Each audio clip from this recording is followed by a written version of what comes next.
The way in which child maintenance works here in South Africa is that there's a reciprocal duty on both parties to maintain their minor children, which is born from their marriage or either born out of wedlock.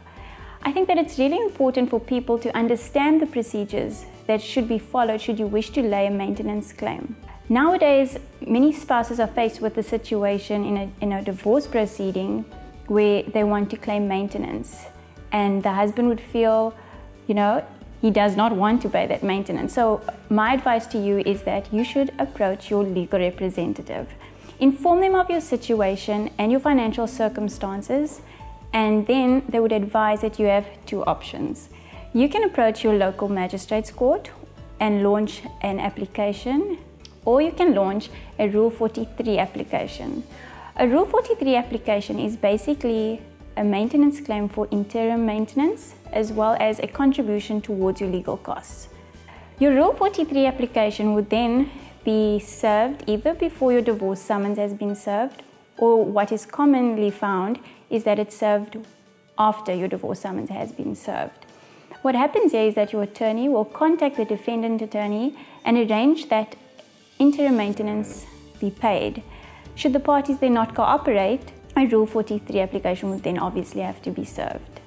Now, you need to remember the necessary documentation that you would obviously have to provide to the court as well as your legal representative.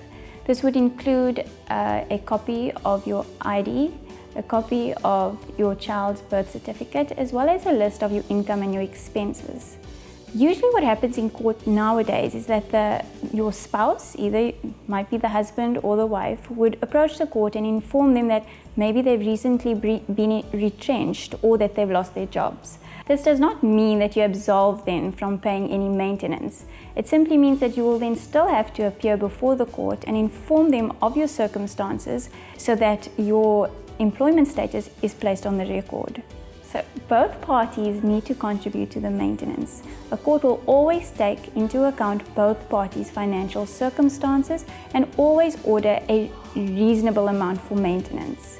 The court views the child's rights with paramount importance. So should you ever find yourself in a situation where your spouse approaches the court and informs the court that they can no longer afford the maintenance claim, either because the installment for their cars amounted to 8,000 or 9,000 Rand per month, the court will simply rule out that installment, as the child's rights in terms of the Constitution comes first.